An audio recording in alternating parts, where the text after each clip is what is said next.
Olá, seja bem-vindo a mais um XenoCast.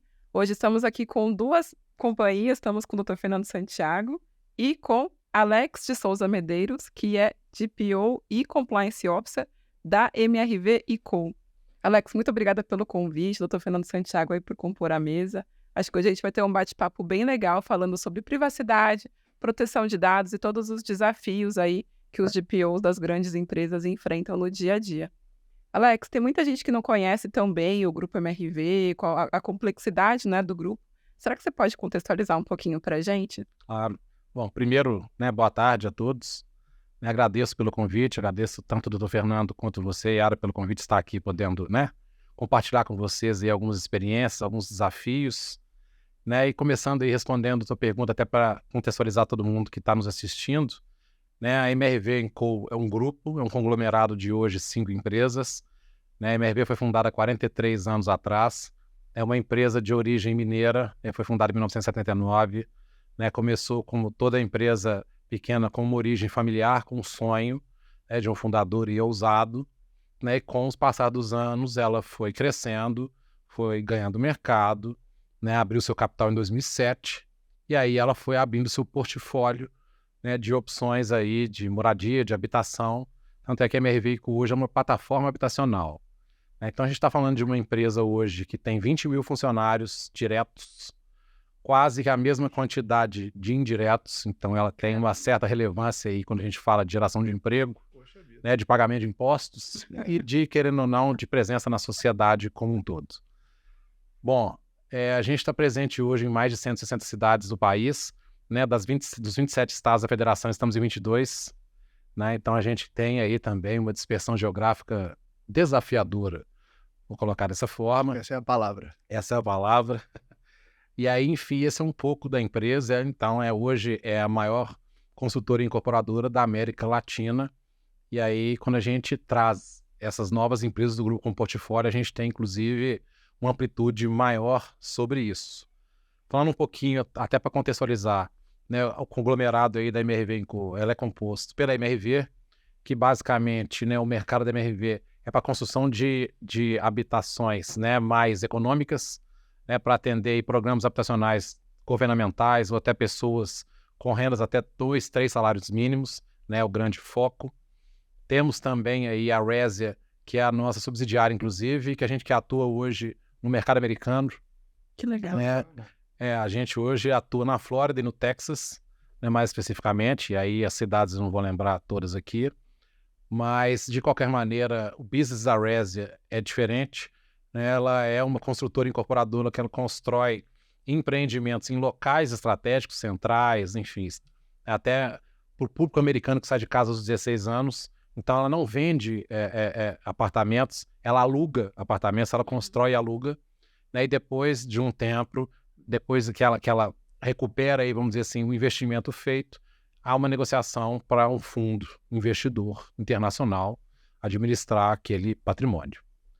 Na mesma linha, no Brasil, a gente tem a Lugo, que é a nossa empresa mais nova, que tem 3 anos, que também nasceu com a mesma ideia da Resia, então ela também constrói aí empreendimentos Brasil afora, não para venda, sim somente para locação, mas com serviços completos. E aí, para nossa boa surpresa, essa empresa tem 3 anos somente. Nasceu na pandemia. Então. Nasceu na pandemia com um teste de entender se aquele mercado fazia sentido para o Brasil. Para você ter uma ideia, todos os empreendimentos lucro que a gente tem hoje, a gente tem 100% de ocupação e fila de espera. Caramba. Por quê que a gente não tem aí 0 de vacância? Porque a gente está falando de empreendimentos que a pessoa só leva a roupa. Então, por exemplo, você entra para dentro do apartamento, você aluga pelo um app, você não precisa de imobiliária, tudo é feito por trás ali, então a sua análise de crédito, toda a sua assinatura digital no seu celular, você aluga um apartamento agora, se você quiser aqui, dar alugo. E, na verdade, com os serviços que você quer agregar. Então, o valor do seu aluguel, ele corresponde àquilo que você usufrui ou não. Te dando um exemplo. Então, por exemplo, você pode alugar um apartamento em Campinas, por exemplo, você já entra para o apartamento com a mobília inteira, lá já tem cama, queen, já tem geladeira, já tem ar-condicionado, já tem internet, já tem TV. E aí, se você quiser adicionar, por exemplo, eu quero usar 2 vezes por mês o carro elétrico do condomínio. Então, você paga um plus e você tem lá o schedule para você reservar aquele carro para você fazer sua compra no supermercado, por exemplo, né? Para você ir para o cinema, fazer o que você quiser, para você ir para o litoral. Né? Você também tem serviço de bicicleta elétrica, tem serviço de lavanderia compartilhada, né? Tem mercado lá, aquele Market for You, né? Que também está presente em todos os condomínios nossos, enfim. Então, é uma solução completa para quem, inclusive, quer mobilidade. Porque, além disso, uma coisa que a gente estudou e que hoje a gente vê isso na prática hoje clientes Lugo, como você não tem um contrato de fidelidade, você não precisa falar assim, eu tenho que ficar aqui por 12 meses, não, você aluga um mês, então você não tem fidelidade. Para as pessoas também que geralmente estão se deslocando, ou, por exemplo, morou num bairro, não gostou, quis mudar de bairro, até dentro de uma mesma cidade tem outro Lugo, automaticamente, como você tem aqui sua análise de cash aprovada, se tiver vaga aqui, você já muda automaticamente para o apartamento, fazendo sua mala, como se fosse viajar. Então, tem crescido bastante essa operação nossa também no Brasil.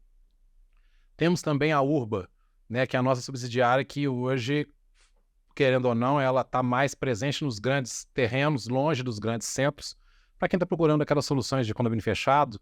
Então, né, ela, na verdade, ela faz a urbanização desses terrenos até então, muitas vezes rurais, né, aí faz as frações de cada um dos terrenos, coloca estrutura de asfalto, luz, esgoto, água, e aí fecha aquilo como um condomínio fechado e consegue realizar o sonho de quem quer morar num condomínio fechado e muitas vezes não tem o poder aquisitivo para os condomínios mais luxuosos e tudo mais.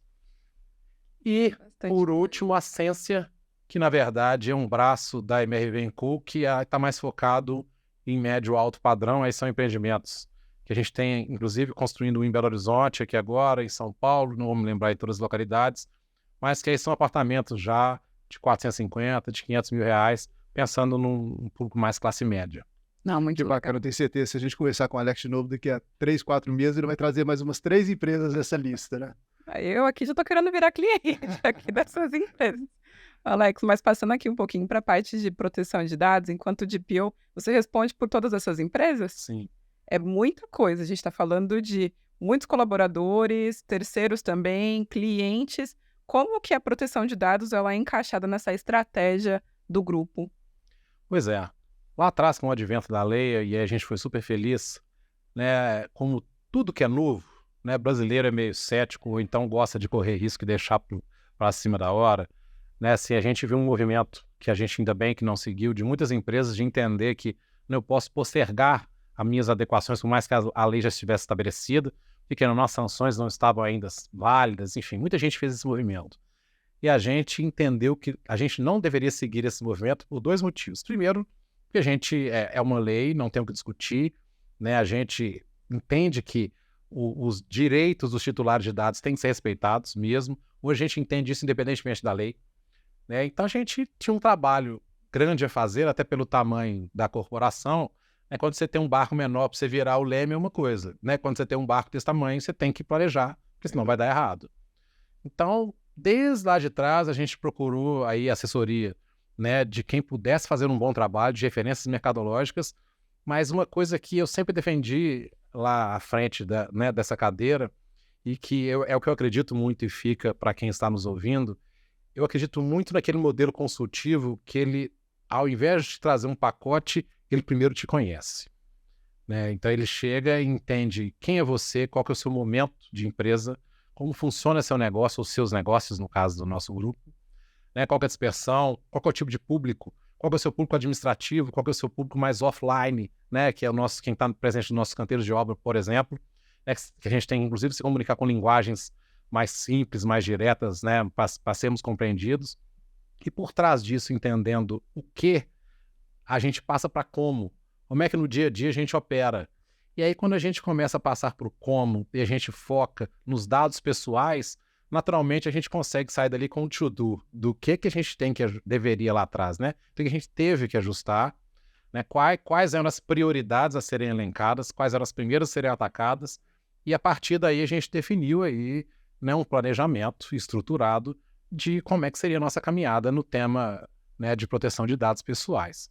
E aí a gente, a partir desse retrato, né, a gente estabeleceu esteiras de adequações desde a parte normativa nos nossos contratos, com terceiros, né? Imagina a quantidade de contratos, hein? Esse sempre foi um grande desafio. Muitos contratos, né? E aí, de novo, além da quantidade, a gente está falando de fornecedoras de pequeno, médio e grande porte. E aí, quando eu adequo um contrato de privacidade e proteção de dados para um empreiteiro meu, que até ontem era meu mestre de obras, mas que ele era bom e tinha um time e quis virar empresário, eu tenho que ir lá ensinar ele e pegar na mão dele. Então, não é simplesmente colocar em contrato porque ele não vai funcionar, né? Então, enfim, desenhamos toda essa esteira, tanto da parte normativa quanto da parte processual, caminhamos bem. Quando a lei, na verdade, ela começou a entrar em vigor, e principalmente com os olhos do temor de todos, quando as sanções começaram a valer, a gente se viu adequado, fizemos e fazemos até hoje diversos benchmarks, né? Assim, não temos nenhum tipo de soberba, pelo contrário, a gente está aprendendo todo dia. E também quem nos procura, a gente faz questão de compartilhar também lições aprendidas e erros, né? Que a gente também aprendeu ao longo do caminho. E aí, consequentemente, a gente entende que hoje a gente tem um programa, para o momento, um nível de maturidade ok, mas com a certeza de que essa evolução ainda continua, que a gente ainda tem coisa a fazer, que a autoridade vai nos trazer novidades ainda, né, que a gente ainda vai ter que ter novas adequações ou novos olhares, ou até mudanças de interpretação que hoje nós temos. Essa é uma dúvida que eu não tenho, eu tenho uma certeza que isso vai acontecer. Então, assim, de maneira macro foi isso. E aí, enfim, investimos em tecnologia, né, contratamos aí soluções sistêmicas, né, fizemos integrações lá, meu diretor de TI, né, foi super parceiro, né, então, enfim, a nossa estrutura de tecnologia de informação abraçou isso conosco como parte do processo, né, hoje eu costumo dizer, e é muito engraçado falar sobre isso, eu posso estar até antecipando uma pergunta, mas que se for o caso lá na frente a gente complementa, só para não perder o raciocínio. Mas, assim, foi muito interessante, porque lá atrás nós nascemos tratando esse tema dentro da empresa em cima de um tripé de conformidade de sistema e da parte jurídica. Que tem que ser, né? Não tem e aí, você conversando hoje, a maioria das empresas que foram num caminho mais saudável fizeram a mesma coisa. Sem dúvida. E naquele momento não tinha preocupação do dono, de quem seria, na verdade, ali o encarregado de dados. Nós tínhamos um grupo de trabalho, né? A gente tinha um comitê internamente, nós estabelecemos um comitê de privacidade e proteção de dados, e nós tínhamos os atores e os papéis de cada um desses atores, e a gente se reunia para a gente conversar com os olhos para dentro e com os olhos para fora de quem a gente também tinha que fazer bem, tinha que entender como é que outras empresas, até de segmentos distintos dos nossos, estavam caminhando nessa adequação. E hoje a gente vê que a gente seguiu um caminho bacana, enfim, a gente tem um bom programa hoje, a gente está sempre se comparando e a gente entende que a gente está num bom nível, com a certeza que a gente tem que continuar evoluindo. Esse tema ele é multidisciplinar mesmo. Acho que até a própria autoridade tem um time muito multidisciplinar, né, Fernando? Sem dúvida. Então, um time composto. Não tem como dissociar a questão de sistemas numa sociedade de informação na qual nós vivemos hoje atualmente. Todos os dados transitam, né, via equipamentos informatizados e não tem como dissociar isso aí. E você me traz até uma lembrança de um ponto que me chama a atenção sobre essa complementariedade de áreas, né? Pelo que eu pude entender, Alex, você é do setor de compliance e gestão de riscos, não é isso? Isso. Então, como que esse chapéu de DPO foi aterrissar na sua cabeça? Porque há sempre uma questão sobre quem vai ser o dono do tema, né? Nós vimos no Brasil há muito a DPO do setor de tecnologia da informação, do setor de TI, de segurança da informação, alguns de jurídico e alguns de gestão de risco. Como foi que isso foi parar com você? Como é que pode nos explicar essa história? Posso sim, e foi super interessante, porque quando desse tripé, quanto desse comitê e essa parceria sem estabelecer quem seria o DPO, né, a gente ficava elucubrando sobre todas essas vertentes aí, assim, bom, acho que pode fazer sentido ficar no chapéu né, do responsável pela tecnologia da informação. Ah, por quê? Porque por trás é sistema. Mas não é só isso. Não, então acho que pode ficar talvez embaixo do chapéu do jurídico, porque a gente está falando de uma lei. Mas não é só isso. E aí, por que no final das contas, e aí a empresa, e até por autopreservação foi a empresa que decidiu, não existiu candidatura de ninguém espontânea, né? E a empresa decidiu isso no conselho de administração, e aí eu fico mais tranquilo ainda de dizer isso aqui para vocês.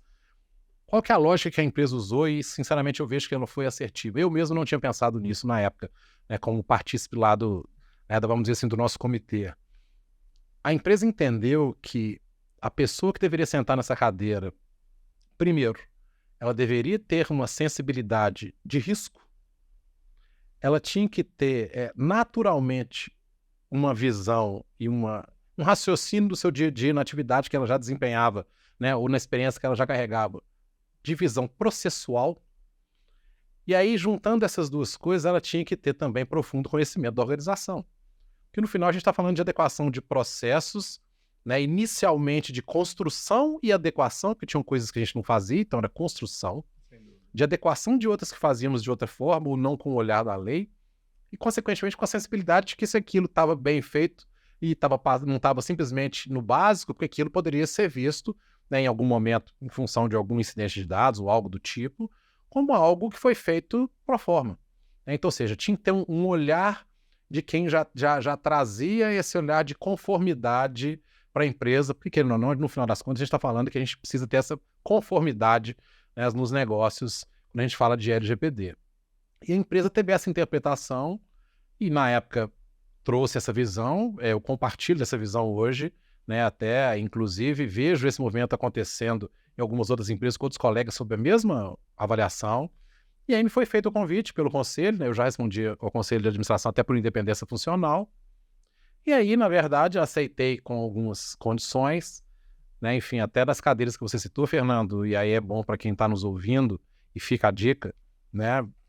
É claro que a gente sempre tem que pensar em grandes corporações na parte financeira, né? Todo investidor e todo administrador, CEO, enfim, na cadeira dele, né? E tá super certo.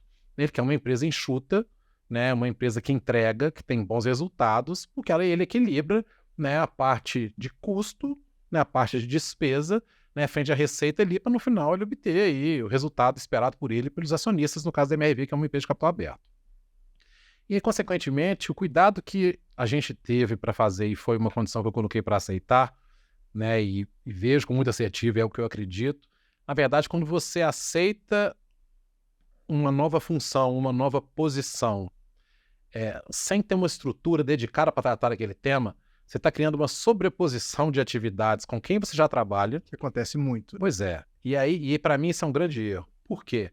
Você carrega para aquelas pessoas que tratam temas de gestão de risco, compliance e outras atividades da empresa, mais uma função. Quando você traz mais uma função para a mesma pessoa, num conglomerado de empresas desse, né, do porte que eu comentei com vocês, numa dispersão geográfica que a gente tem, no final das contas, o que acontece? Para essas pessoas conseguirem minimamente, né, entregarem um pouco de cada um desses temas, querendo ou não, a dedicação é parcial em todos eles. E aí, quando eu tenho dedicação parcial em mais de um tema, eu não tenho profundidade nenhum, consequentemente, não tendo dedicação em nenhum, eu corro o risco de estar fazendo o básico em todos. E aí, isso é até autopreservação das pessoas, do time e minha, no caso. Porque, querendo ou não, a gente poderia ter um programa de compliance, uma gestão de riscos e um programa de privacidade e proteção de dados básico ou raso.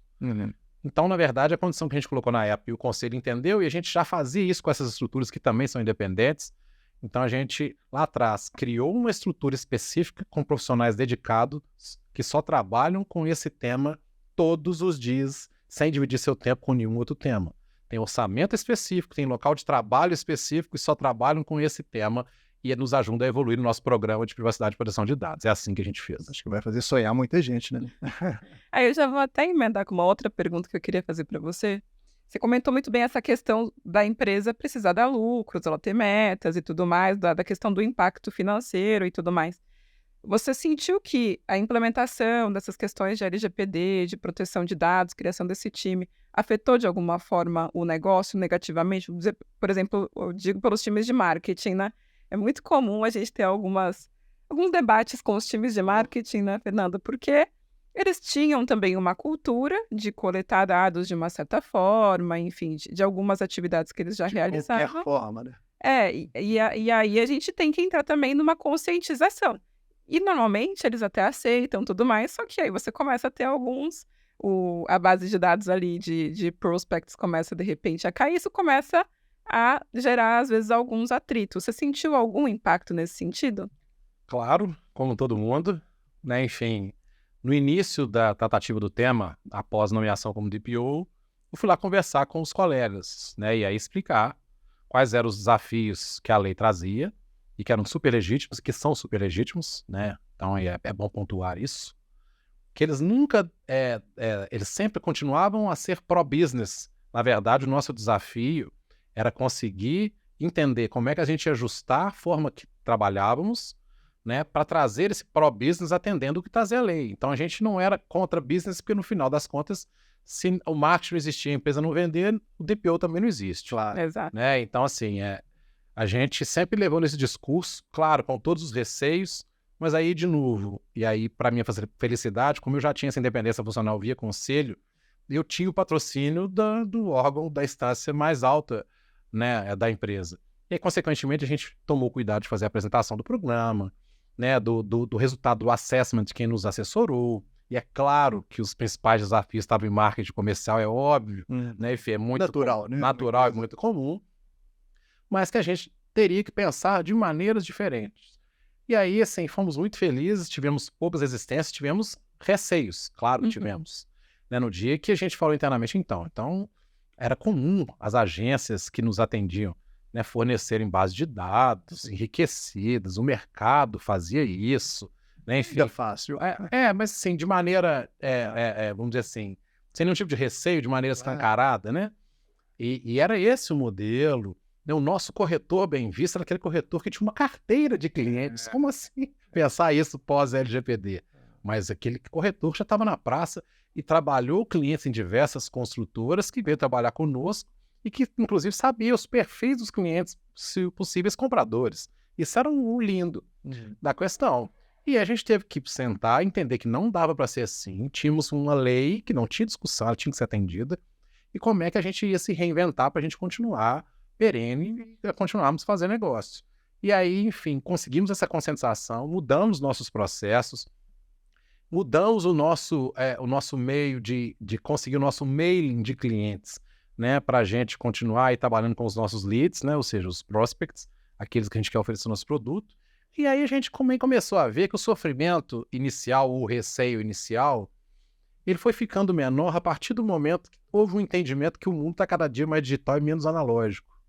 Então, a partir do momento que o mundo está digital e as pessoas em algum momento entraram no seu site, né, enfim, autorizaram um cook banner ou coisa do tipo, você tem um outro caminho oficial, né, enfim, dentro da lei legal, para você fazer essa abordagem, para oferecer seus produtos e serviços, e não necessariamente ter que ficar comprando base enriquecida para pegar o telefone, que inclusive é muito mais caro, e ficar perturbando com quem não quer ficar recebendo aquela ligação pela 10ª vez.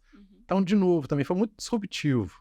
Né? No início houve um receio, depois entendeu que hoje em dia a gente tem um caminho, além de conforme, ele é até mais saudável e mais assertivo para o mundo que a gente vive hoje. Que era outra pergunta que eu ia te fazer, os benefícios. Se você percebeu benefícios, porque a gente sabe que é uma movimentação grande. É exatamente porque são muitas empresas, imagino que talvez algumas delas utilizassem sistemas diferentes, bases de dados distintas, políticas, contrato para revisar, para adequar, tudo mais. A gente sabe que a movimentação é muito grande. Depois de ter passado por toda essa movimentação, vocês conseguem ver algum benefício de, poxa, isso aqui a gente não tinha esse dado e como a gente organizou, agora a gente tem essa harmonia? Olha, a gente vê vários benefícios hoje, e aí a empresa como um todo. Primeiro, né, a gente, pelo nosso caminhar, hoje a gente tem, né, um local, por exemplo, de atendimento aos titulares self-service, né, através de um portal amigável, né, que as pessoas ali exercem seus direitos com autenticação para eu saber que você é você mesmo. Sim, excelente isso. Excelente. Isso é uma grande evolução.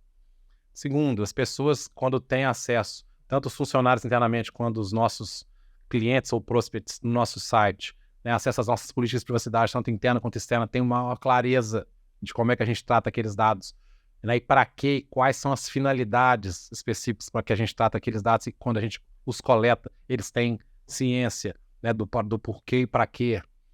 Outro benefício que a gente vê muito grande hoje, que não tinha sensibilidade, né, eu vejo até hoje isso aí, enfim, na nossa sociedade. As pessoas muitas vezes forneciam dados por achar bonito, por receber algum tipo de proposta de desconto de um programa de fidelidade ou qualquer coisa do tipo.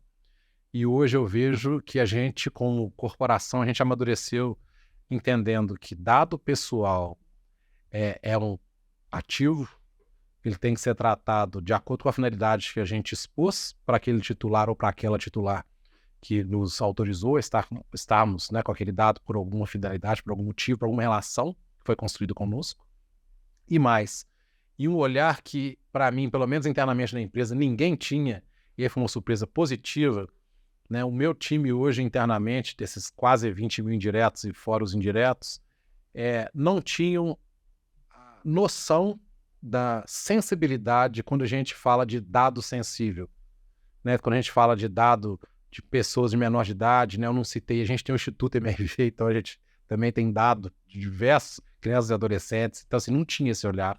Tinha um olhar muito assistencialista, mas o dado fazia parte, porque são institutos. Sei que não, mas peraí, é mais do que isso, né? Então, enfim, vejo com muita felicidade isso, entendendo hoje que informações de raça, gênero, orientação sexual e todas as lutas que fazem parte hoje do leque de diversidade que a nossa sociedade está inserida e não é diferente nas corporações, né? Nós simplesmente refletimos na corporação o momento da sociedade, e tem que ser assim, senão destoa.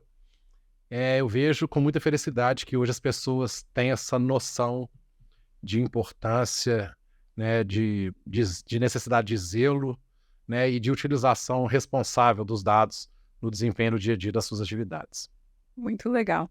Falando um pouco aí desse time grande que você comentou que tem, eu imagino que tenha sido um grande desafio treinar e conscientizar.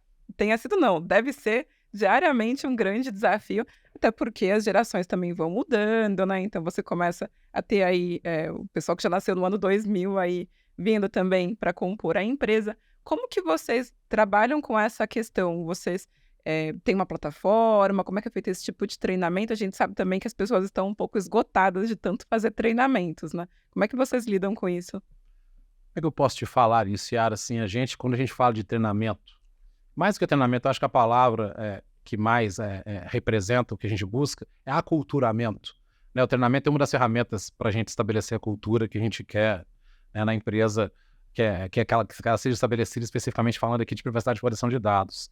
Então, assim, falando em treinamento, que é uma das nossas frentes de aculturamento, a gente não tem muita negociação, sabe? Assim, a gente tem alguns treinamentos obrigatórios, nós temos ferramentas e plataformas de e-learning, e que, na verdade, tanto na entrada de novos funcionários quanto das reciclagens que a gente faz, a gente tem um prazo para que as pessoas façam o treinamento, a gente tem aí uma avaliação ao final, né, com uma absorção mínima de conteúdo de 70%, e a gente tem um prazo máximo para que esse treinamento seja feito, sob, como é que eu posso dizer? Sob a condição de que, não sendo feito, a pessoa perde o seu e-mail, que hoje é a ferramenta de trabalho básica para qualquer um. Poxa vida. Né? A gente construiu um processo sistêmico, e aí também fico feliz com essa maturidade que a gente chegou, e não foi fácil lá atrás convencer, né? Então, para todos os níveis da empresa não tem distinção, né? A partir do momento que a gente tem um gap de algum treinamento que é obrigatório, tem um processo sistêmico que vai lá e retira seu e-mail do ar. Enquanto você não faz, não devolve. E como máquina não enxerga cargo, não existe, né, nenhum tipo de nível hierárquico que chega lá e fala assim, devolva meu e-mail, porque o computador não entende isso. O processo sistêmico que a gente criou não entende isso. Tenho certeza que tem muita gente muito feliz com esse sistema, né? Olha, hoje eu te falo que o board é super feliz e eu também. É o principal. Então a gente se faz compreender, a gente consegue passar os conteúdos, tanto na reciclagem quanto para os novos entrantes. É claro que a gente não se limita só a isso. Quando eu falei de aculturamento, é muito mais do que isso. Então a gente faz aí jornadas da privacidade, fizemos uma recentemente.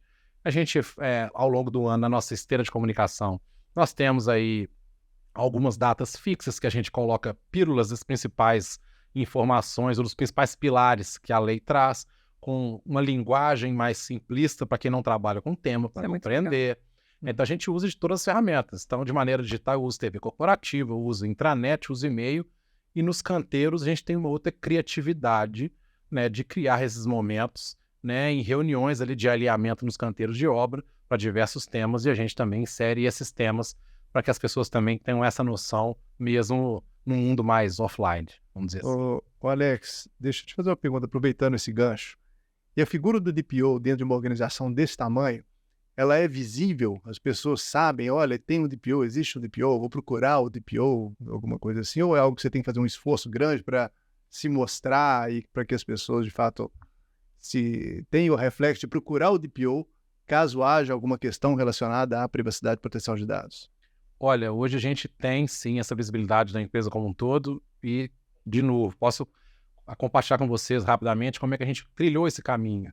Na verdade, com muita comunicação, né? Então a gente começou a falar do que era o programa primeiro, qual era a estrutura que abarcava o tema, mas deixando claro que o programa é da empresa inteira, o programa não era do DPO, o programa não é da estrutura de privacidade que está atrelado ao DPO, o programa é da empresa.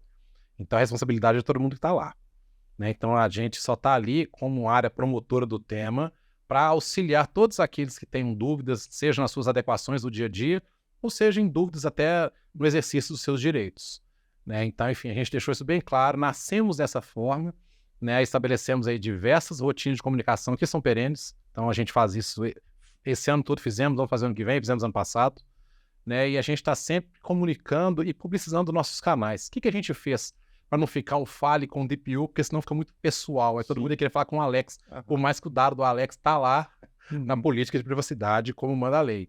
Nós criamos canais internos, e no nosso caso a gente batizou de Fale com a Privacidade. Então é um canal corporativo.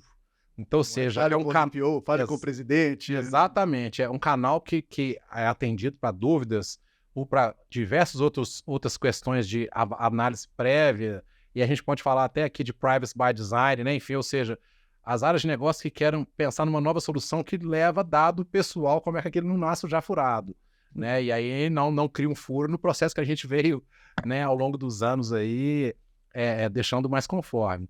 Então o canal tem lá para que ele foi estabelecido, quais são as atribuições que devam ser direcionadas àquele canal, que no nosso caso é o Fale com a Privacidade. Então o time do DPO está por trás desse canal e isso é amplamente divulgado. Então, respondendo sua pergunta objetivamente, sim, né, enfim, eles nos conhecem bem, estamos no dia a dia, vamos dizer assim, da organização como um todo. E a pergunta que não quer calar, a vida do DPO é glamourosa? Não, a vida do DPO ela é desafiadora, mas eu falo para quem está nos ouvindo que ao longo dessa caminhada, né, e que ela não vejo o fim, né, mas até aqui, vamos colocar assim, ela te traz uma satisfação de entender que a gente está respeitando os dados dos nossos titulares, né, sejam eles funcionários, prospects ou clientes ou fornecedores, né, e que, na verdade, a gente está trazendo uma consciência social, porque também a gente trabalha muito internamente temas relacionados à privacidade e proteção de dados que extrapolam o dia a dia da empresa, para que as pessoas tenham essa noção na vida delas, fora da organização. Então, a gente traz diversos conceitos na nossa comunicação, nas nossas comunicações ao longo do ano, para que as pessoas saiam de lá com aquilo para a vida delas. Elas tenham um mais zelo e uma melhor noção, né, quando alguém pedir algum dado pessoal, entender para quê, entender o porquê e ter a noção de que se aquilo faz sentido ou não, se aquele dado deva ser compartilhado ou não.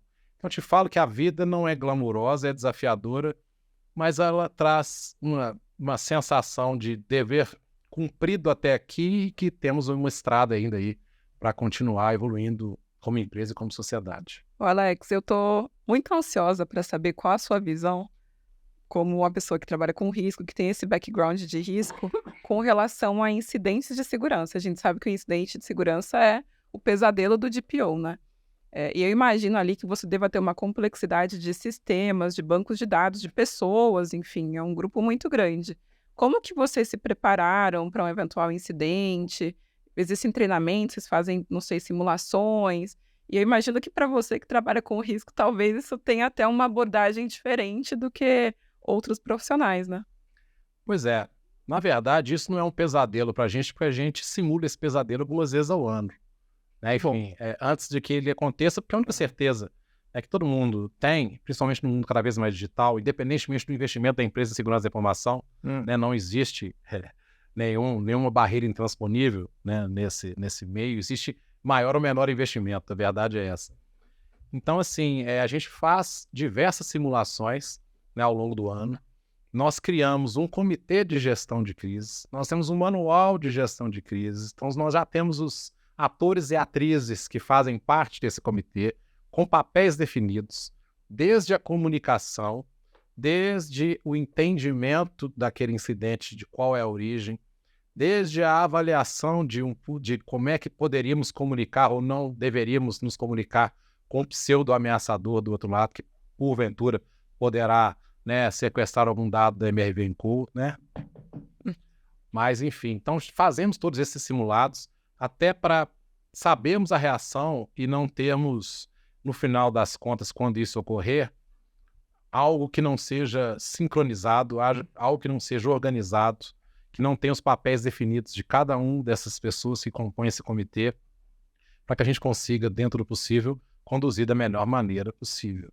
Então, respondendo a sua pergunta, não tira meu sono, porque da primeira vez o treinamento não foi muito bom. Claro que não foi muito bom. Né? Enfim, o DPO errou e outras pessoas diversas erraram. A segunda vez erramos menos. A terceira vez erramos menos ainda. Né? E aí, assim, sucessivamente, inclusive tem um próximo agora ainda, até antes do final do ano tem mais um. E aí fazemos essas simulações por diversos tipos de abordagem, por diversos tipos de ameaças, vamos dizer assim, quando a gente fala de incidente, né? Seja uma ameaça interna também, que ela existe. Né? A gente tem muito mania de pensar no mundo externo, mas no final das contas a gente trabalha com pessoas, né? Cada um com sua índole. Né? E aí, consequentemente, até eu, por vir da área de gestão de riscos, eu não tenho essa ilusão, né, de ter um olhar um pouco muito diferente disso. Então, a gente sempre trata esse tipo de simulação pensando também em insider, pensando em alguém interno que possa ser a pessoa que, no final das contas, pode estar lá me trazendo um problema de incidente de vazamento de dados e até uma possível chantagem ou algo do tipo. Então, a gente vem se preparando, né, rezamos para que isso demore bastante, que não ocorra, mas não temos essa ilusão. E o importante é a gente estar preparado para saber se comunicar bem com quem a gente precisa falar, seja com a imprensa, seja com os titulares que, porventura, tenham seus dados aí expostos, com a autoridade nacional que vai nos questionar, né? Enfim, a gente chega a simular, inclusive, os ritos de comunicar da autoridade. Né? Então, assim, o trabalho ele tenta ser o mais completo possível. E, de novo, quando a gente fala de incidentes de vazamento de dados, nós também não podemos aí, dissociar quando a gente fala do nosso processo interno de continuidade de negócios, porque dependendo do incidente de dados, você para o negócio. Sim, parei. E aí tem gente que pensou só esse pedaço. Nós, no passado, pensamos só esse pedaço. Peraí, tá faltando. Porque se eu tenho algum incidente de vazamento de dados que eu paro a minha operação, então eu pensei em backup. A minha rotina de backup ela está adequada se eu precisar subir o backup, porque eu perdi os dados todos que eu tinha até hoje, esse horário que a gente está conversando. Então nós temos que extrapolar isso aí. Eu tenho backup site, eu tenho esse dado backupado em mais de algum lugar. Quem faz meu backup também pode ser atacado. Eu estou contratando quem? Com qual nível de SLA e nível de serviço? Eu estou com os melhores? Eu faço pentest, eu vou lá e avalio uma possível invasão, tanto no meu ambiente quanto de quem eu contrato para administrar meu backup. Então, assim, o nosso espectro hoje a gente discute nesse nível de complexidade. Né? Enfim, sabemos que, claro, né, temos muito a caminhar ainda, mas a gente tem sempre pensado sobre isso e simulado esses possíveis cenários aí que ninguém quer passar. Que lições, hein, Yara? Não, o cara que tem uma abordagem de risco é diferenciado. Não é? Mas isso é muito legal. A gente é muito chamado para atuar em incidentes e acontece muito a pessoa ter uma política de resposta a incidente, mas tem por ter. Nunca testou, nunca nem parou para ler e pensar nesses detalhes que você mencionou agora, de continuidade de negócio, gestão de crise, comunicação, tudo mais. E aí acaba que aquilo não é aproveitado para nada, né? Então você acaba tendo quem é que vai tomar a decisão, né? No momento desse é muito tenso, ninguém quer tomar a decisão, né? Porque todo mundo tem medo do próprio pescoço ali. Então é bem complicado. Pois é, por isso que o comitê é super importante, e até no nosso regimento a gente deixou claro, qualquer decisão ali, ela é colegiada e institucional, não é pessoal. Uhum. Então, a partir do momento que o comitê tomou uma decisão, e o CEO também faz parte do comitê, claro, né, quem vai assinar, por exemplo, um comunicado para o NPD é o DPO, mas ele está abarcado uma decisão colegiada do nosso comitê, que também trouxe outros olhares que contribuem, inclusive, para a sensibilidade maior do DPO. Se aquilo que aconteceu, ele é um incidente ou ele é um quase incidente? Uhum. Ele é algo que alguém não dorme mais ou é algo que serviu no final do dia para um aprendizado, né, e um sangue frio maior para quando realmente algo de maior gravidade acontecer? Eu converso com muitos colegas e vi muita gente ficar assustado com coisas muito pequenas, e vi gente também negligenciar coisas que deveriam ter sido tratadas com uma seriedade maior. A gente sempre tenta aprender, né, com o que acontece no dia a dia, né, no mercado brasileiro e também internacional, e a gente tenta pensar no todo, o máximo possível, sabendo que nunca vai ser 100%, mas pelo menos a gente tem feito esse exercício para simplesmente não acontecer na hora que isso acontecer, conduzir da pior maneira possível, da maneira mais atabalhoada. A gente tem um termo que a gente usa lá, que a gente nessa hora, a gente tem que agir com razão e não com o estômago. Então você não pode sair desesperado ou desesperada, entendendo que você vai ter que ligar para 20 pessoas agora, mobilizar todo mundo, porque é sexta-feira à noite que acontece esse tipo de situação, sabemos disso, ou no final de semana, ou na véspera do feriado, justamente porque o atacante ou a atacante do outro lado, ela quer criar esse senso de quem, naquela empresa, né, ou naquela pessoa que representa aquela empresa, de desespero e, consequentemente, levá-la por um caminho que beneficie quem está ali fazendo aquela abordagem, vamos dizer assim, ilegal, maléfica, podemos aqui batizar de diversos nomes. Sem dúvida, que bacana. O que é importante que você disse sobre a decisão colegiada, que as pessoas às vezes se esquecem que o risco ele é do controlador, o risco não é do DPO. O DPO não é uma pessoa autônoma dentro da empresa, né? O DPO, qualquer coisa que for realizado nesse sentido, é o controlador que é o responsável e não a pessoa do DPO. Sim, sim. E mais do que isso, assim, toda decisão pessoal, e aí pegando até um pouco com o que a Yara falou, ela traz um receio de erro e acerto e sobrevivência. Sim. Quando você tem uma decisão colegiada, ela é quase que uma votação, né? Assim, então, a maioria absoluta aqui, cada um na sua função, concordou que o melhor caminho a seguir é esse, então a instituição, a empresa vai por esse caminho. Pronto. A gente cria aí uma impessoalidade e esse receio. Ô, Alex, muito legal. Nosso bate-papo aqui tá chegando no final. Eu tô com uma dó de terminar esse bate-papo, porque tá tão bom. Temos uma próxima agenda para organizar. A gente devia fazer a parte 2 desse podcast, porque faltou muita coisa aqui ainda pra gente conversar. Eu queria te pedir para dar um conselho aí pro pessoal que tá assumindo o cargo agora, ou que tá pensando em implementar um programa na sua empresa. Que dicas você daria para essas empresas e para esses profissionais? E talvez até alguns erros que você tenha passado no início, que talvez hoje em dia, com a vivência, o conhecimento que você tem, você conseguiria talvez evitar para ganhar tempo, ou para passar pelas coisas de uma maneira mais soft. Olha, a dica que eu dou para os profissionais que querem agora ingressar, né, na cadeira de DPO, primeiro, conheçam minimamente a empresa que vocês estão trabalhando. Se vocês estão entrando numa empresa nova, convidados para assumir esse cargo, façam uma imersão na história da empresa, na cultura da empresa. A cultura é super importante, né? Porque quando a cultura ela é uma cultura menos processo e mais business, né, o DPO vai ter um trabalho maior. Porque, querendo ou não, ele vai ter que pensar em processos para que a empresa seja conforme. Ele vai ter que convencer aquela cultura até então estabelecida. Então, as dicas que eu dou conheça a empresa, se você estiver entrando numa empresa nova, se você já estiver, né, na empresa e receber esse convite, ok, melhor. Né, entenda os caminhos, entenda e construa elos fortes, principalmente com aquelas áreas que você vai ter que sensibilizar, né, de uma maneira mais direta para que a gente faça em conjunto aqueles ajustes. Não abra mão do patrocínio do maior posto da empresa, seja ela familiar ou de capital aberto, porque se você não tiver esse patrocínio, você vai ficar degladiando com diversas áreas e não vai ter aquela conscientização de que aquilo é uma lei, de que aquilo é uma obrigação de todo mundo, que aquela pessoa que está conversando de outra área que precisa passar por uma adequação maior ou menor, ela faz parte do processo, então a responsabilidade é dela também. Então, se você não seguir por esses caminhos, a briga é maior, o olhar de uma pessoa mais burocrata e menos pro-business, o risco é muito maior. Então, comece de cima convencendo a maior instância que a empresa possui, conheça bem a empresa, se possível, melhor ainda, conheça bem os processos daquela empresa, o dia a dia da operação daquela empresa, para que a condução das adequações sejam mais assertivos. Acho que, de maneira geral, é essa dica que eu dou. E, é claro, super importante também, né, temos aí DPOs e formações distintas, falamos isso no início do nosso podcast, então acho que a pessoa também tem que fazer uma autoavaliação de qual que é a história que ela construiu como profissional. Se eu sou de um profissional, de uma carreira que ela não me traz uma visão processual que eu tenho que exercitar no dia a dia para adequação, procure essa assessoria. Se eu sou um profissional que eu tenho essa visão, mas eu não tenho, né, ao longo da minha carreira, uma visão regulatória, uma visão jurídica, eu tenho que procurar quem me assessore.